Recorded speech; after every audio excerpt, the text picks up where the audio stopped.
Time ना होने की वजह से मैं शुक्रिया और थैंक यू नहीं कहने वाला हूँ, डायरेक्ट टॉपिक पे आता हूँ। मेरा topic challenges of Muslim youth in colleges.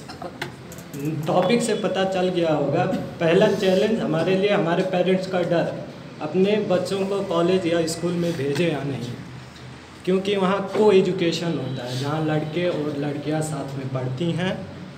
उसकी वजह से कंसंट्रेशन लेस हो जाता है और डिस्ट्रैक्शन होता है। डिस्ट्रैक्शन कहने का मतलब ये कि लड़के और लड़कियां साथ में पढ़ने की वजह से, एक दूसरे से बात करने की वजह से वो अट्रैक्ट टू बॉयज़ और girls attract to boys, boys attract to girls होता है। सबसे बड़ा चैलेंज यही होता है।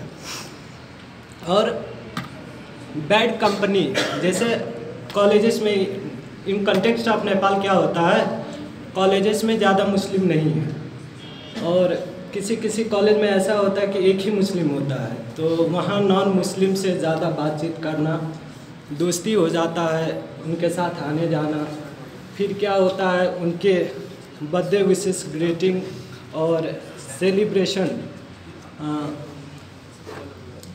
फेस्टिवल सेलिब्रेशन में इतने बिज़ी हो जाते हैं कि अपना वाला भूल ही जाते हैं। जैसे अभी एग्ज़ाम्पल के तौर पे यहाँ पर सैफुर रहमान भाई के बाद मैंने खुद ताली बजाया है, जो इस्लाम में मना किया गया, क्योंकि हमें यही सिखाया जाता है कि अगर कुछ अच्छा हो, अच्छा लगे, उसके लिए ताली बजाओ। तो अब समझ सकते हैं कि कितना हावी हो गया है वो कॉलेज लाइफ मेरे ऊपर।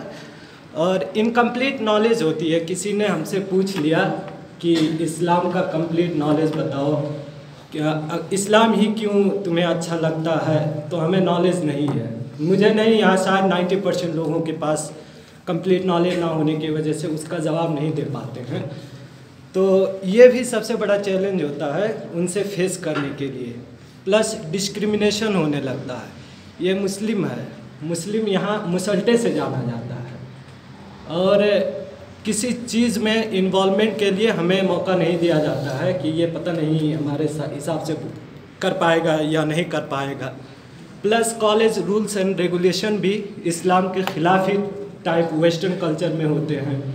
उसमें रूल्स एंड रेगुलेशन मैच ना होने की वजह से हम कुछ करना चाहते हैं, कॉलेज कुछ करवाना चाहता है।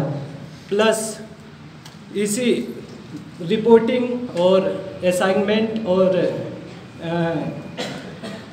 कॉलेजेस टाइम्स के वजह से हम नमाज पे ध्यान नहीं दे पाते हैं। अगर नमाज की तरफ गए तो उधर इंटरनल मार्क्स का डर होता है कि इंटरनल मार्क्स कम हुआ, फेल कर देते हैं, फिर 1 साल वेट करना पड़ता है, उसके लिए चैलेंजेस है। और बच्चों में खाली लड़के नहीं, लड़कियां भी हैं, वो मत सोचें कि हमारे लिए नहीं बोला गया। वहाँ सोचने का मतलब ये है कि हिजाब के ऊपर होता है, उनको वेस्टर्न ड्रेस पहनाया जाता है, पैंट या शर्ट। और ईद बकरीद में कभी लगभग 55% या 60% ईद बकरीद के दिन छुट्टी ही नहीं होता है। त्रिभुवन यूनिवर्सिटी हो, पोखरा यूनिवर्सिटी हो, सबका एग्ज़ाम, कोई ना कोई एग्ज़ाम पढ़ ही जाता है। उसके वजह से हम अपने फेस्टिवल में भी घर नहीं जा सकते हैं।